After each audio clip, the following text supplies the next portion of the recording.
So a lot of people ask me and are very curious about what it's like to no longer be sick after living with a chronic illness for 30 years of my life. Imagine being born in a glass room with no doors. You spend your entire life in that room. You can communicate with the outside world, but no matter how close you get, you're never really a part of that world because there's that thin pane of glass that always separates you from them. Every day you look out this room and you see how free everyone else is, and you continually say every single day that you would give anything to have the freedom that they do. And then after 30 years, a door magically appears and you are free to go. You step outside and the world is so exciting. It's so free. It's just amazing. But then something starts happening because you start to realize just how overwhelming the world can be. And in a way, you begin to crave the comfort of the glass room because that glass room was your entire life. You know how to navigate everything about that room. And now you are in a world that you have no clue how to navigate. And it's absolutely terrifying.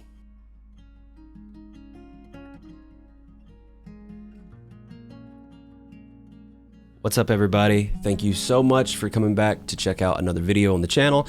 And as always, if it is your first time here, welcome and thank you so much for clicking on this video. For anyone watching for the first time, just a little heads up, my name is Morgan and I was born with a chronic illness called cystic fibrosis. There's nothing you can do to stop cystic fibrosis. All you're doing is trying to slow it down, but inevitably it is going to destroy your lungs and you will need a lung transplant. But then at the end of 2019, they came out with a life-changing medication called Trikafta. I am as close to normal and cured as you could possibly be. Before I continue in this video, I just want it to be known that I am so grateful and I know just how blessed and lucky I am to have had the results that I've had on Trikafta. So I don't want in any way for anything that I say to seem like I'm being ungrateful, but there is so much that goes into your life changing so drastically all of a sudden, and I've never really talked about it because, like I just said, I would feel like I was being ungrateful. I've had so many friends pass away from cystic fibrosis before this medication came out.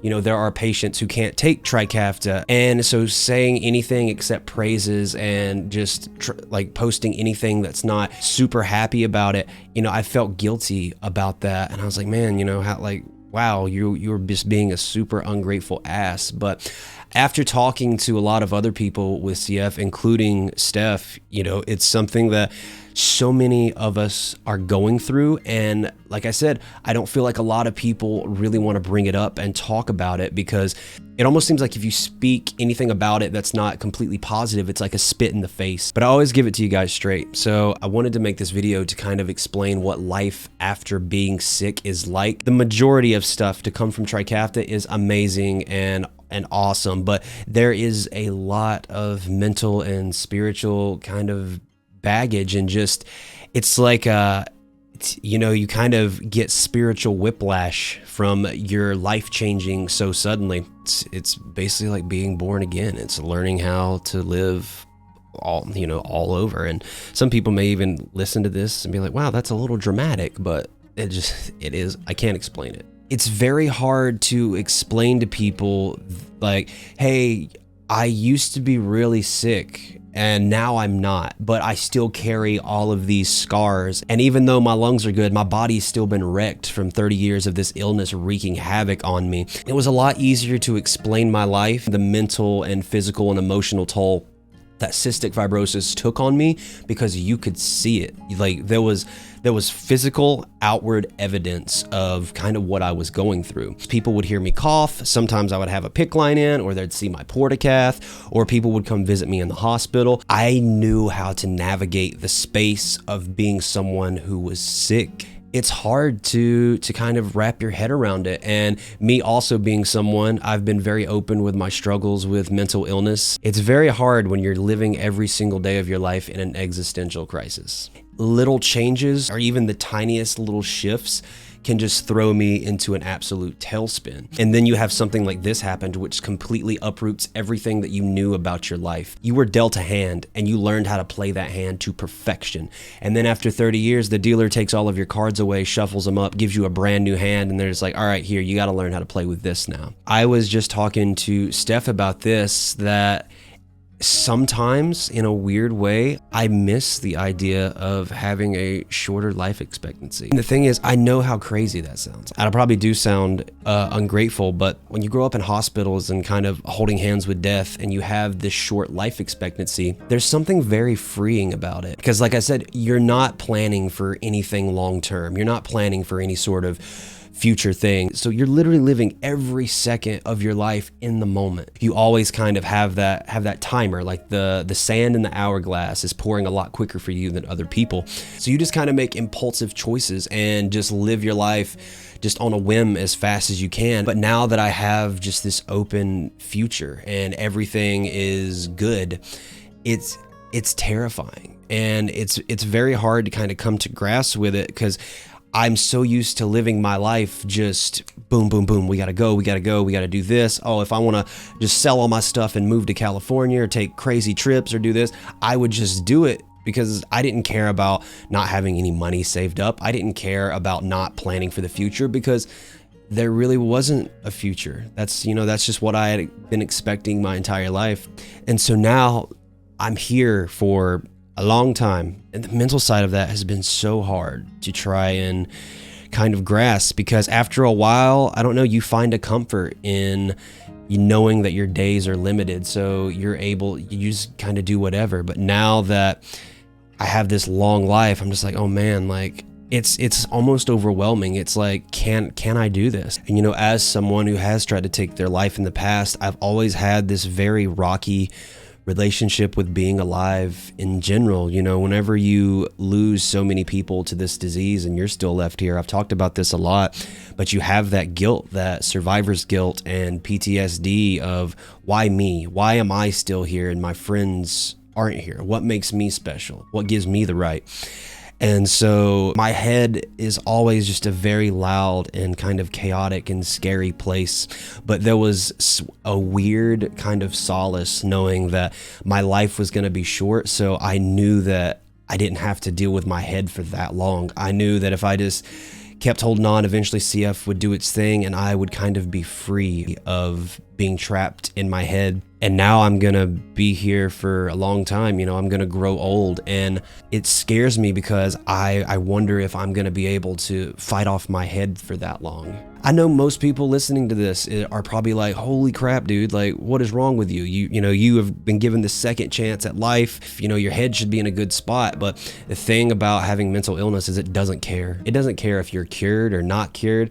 Mental illness is mental illness, and it's going to find something for you to obsess over and for you to kind of beat yourself up over no matter what. And so I start to question, am I strong enough to do this for another 30 years? I'm just over here in having this internal tug of war of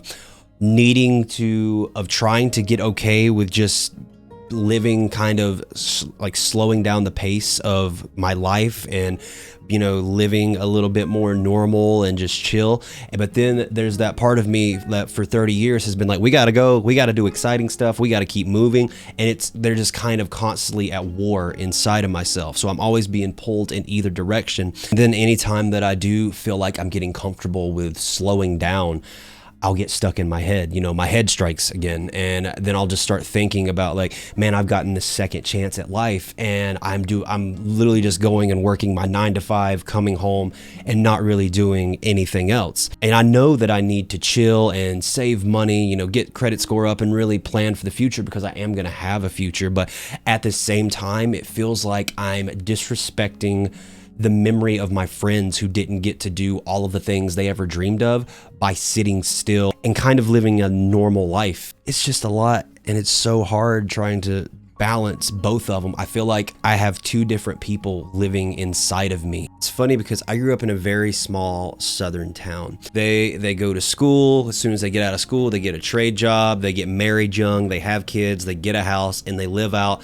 the entirety of their life in that town, and they don't like leaving. And growing up, because of CF and the way that I lived and wanting to go and fit as much life in this time as possible, I used to look at those people and I was like, what is wrong with y'all? Y'all have perfect health. There's nothing wrong with you. You have nothing holding you back to go do whatever you want. Why aren't you doing it? But now that I'm fixed, in a way, I'm so envious and jealous of people just being content with just being alive, just living. For me, it's such a constant battle because I've buried so many people to this disease, and I'm like, man, I have to make my life as epic as possible in their memory, you know, to keep doing stuff that would make them proud. But then the other half of me is like, no, we need to like settle the hell down for a minute and save some cash and start becoming a little bit more responsible now that we have a future ahead of us. I almost get it now why people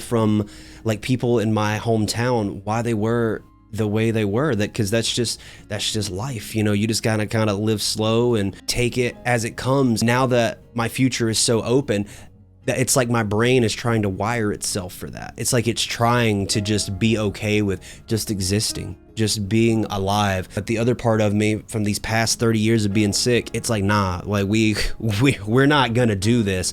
We still have to do all sorts of crazy shit nonstop. And then on top of all of that, I have to constantly remind myself to not get comfortable. I can't let myself get complacent. And what I mean by that is, if I suddenly stop taking Trikafta, I will revert within less than a month's time. Like I know some people who have had to stop taking Trikafta for different reasons, and they're back to just how they were before Trikafta, super sick within a couple weeks. So if something were to happen and I had to come off Trikafta, because Trikafta is very hard on your liver. My liver function has been high a couple times on it, so you have to watch that.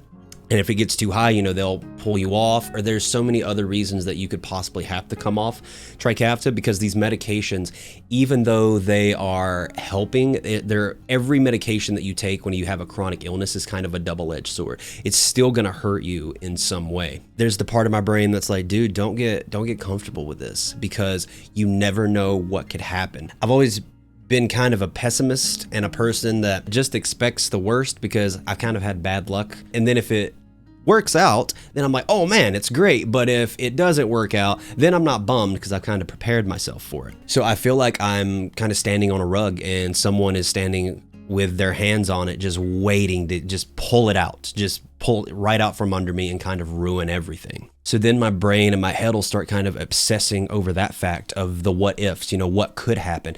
And so that will trigger the part of my head that's like, yo, we need to move faster, like quit just working this stupid 9-to-5 job and like go do some epic shit, because you have the health to do it now and you don't know when this is going to be taken away. And it's just, my head was loud before, just having mental illness. As anyone who has mental illness that you can attest to, your head is just so loud with so many different thoughts and voices and white noise. It's just, sometimes I'll legit just like close my eyes super tight and put my hands over my ears, because I just want it to stop. I just need quiet. I just need some kind of peace and calm. But there's just so much that's always going on at once. It's just hard. It's so hard. And you know, I've never really talked about these things and laid it out like this, because like I said, I didn't want to come off as ungrateful or as a dick. Like, you know, how dare I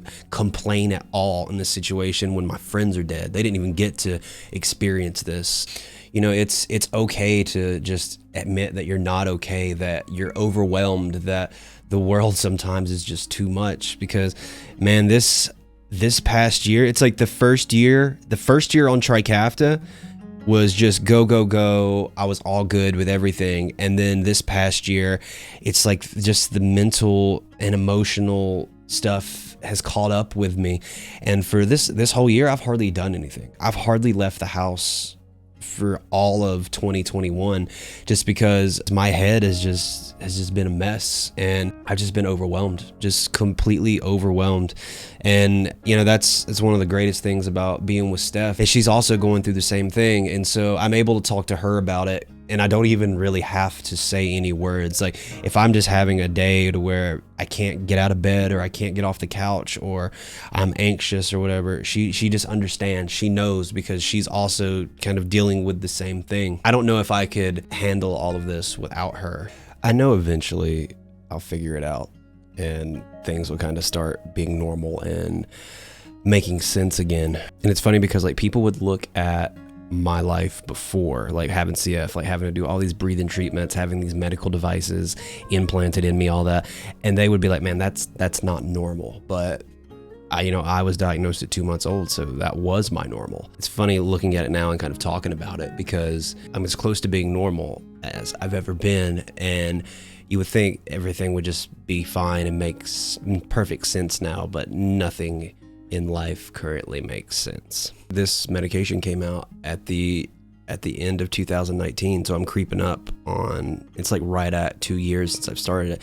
You know, 2 years might seem like a lot of time to kind of process things, but man, it's really not when you've spent the last 30 years living one way. Like, I don't know, it's crazy. And I wanted to make this video to talk about it, because after talking to some other people with CF and talking to Steph, I feel it's important to get it out there, because I've always been about being as transparent and open about my struggles, you know, whether it be with mental health or cystic fibrosis or anything. And, you know, like I said, I've felt guilt over feeling how I feel some days, and some days I'll wishing that I was back to the old me, because that's where I was comfortable. That's a world that I knew. And then I think to myself, I'm like, man, if I post a video saying this, people are just going to drag me and be like, wow, this ungrateful asshole. But I mean, if it happens, it happens. But I feel like there's a lot of people out there going through these same things with cystic fibrosis who they're afraid to talk about these things. They don't want to bring that up for the exact same reason, because we don't ever want to seem ungrateful given the scale of things. When we think about the people we've lost, and there are still people right now fighting CF who can't take Trikafta. And so I feel like if I just continuously beat myself up about it and just try to just force myself to be okay and ignore all these feelings, I feel like that's kind of detrimental and is doing more harm than good, because all feelings are valid, even if we can't really make sense of them or don't understand them, or we even feel like, you know, they're the wrong things to feel, like we shouldn't be feeling this way. You just kind of have to go with it. And so that's why I wanted to shoot this, to kind of get it off my chest and kind of give people another view of what it's like to go through this, because I've posted a lot of videos about all of the good stuff that's happened since Trikafta came out and all the things I've been able to accomplish and do. But with everything in life, there's always like two sides, and especially like being someone who's chronically ill, there's always a double edge to the sword. Pretty much everything is great, but there's still things that go along with it, that it's just every day is just an existential trip, man. There's no way I could make a vlog, even if the vlog was like 10 hours long. I don't think I would ever be able to fully put into words kind of what it's like navigating this new world and this new space, and like my new health and the kind of mental things that go with it, because it's just a wave that it just comes in waves. Like some days I'm great, and then some days it's just like I can't get out of my head about it, and I am overwhelmed by everything. If there's anyone watching this right now with CF who is going through the same things, or maybe you don't have CF, your life has had like a crazy seismic and cosmic shift where everything that you knew is suddenly flipped upside down, and everything's uncomfortable, and the world now is super scary. Just know that your feelings are totally valid, and you may not understand them, and it doesn't mean that you're ungrateful or not appreciative. Navigating a new space after being a certain way for so long is tough. You know, I've kind of learned that it's way easier to just beat yourself up over something, over feelings that you don't understand, rather than just admit that that, you know, we're weak sometimes and we're just struggling and it's just beating us down. But, you know, like it's important to feel these things and be open with them and navigate, because that's how you heal. I let myself feel things, but I also know just how lucky I am. So I make sure to always keep that in perspective. But thank you guys so much for checking out the video today. If you guys enjoyed the video, if you don't mind, hit that subscribe button and then click the little bell so you don't miss the notification for when I post videos in the future. It would mean the world and help me out a ton. So yeah, thanks for watching the video. If you have cystic fibrosis and you've been going through it, leave a comment below. Let's chat about it. I'm Morgan. I will see you guys on the next one. I'm out of here. Later.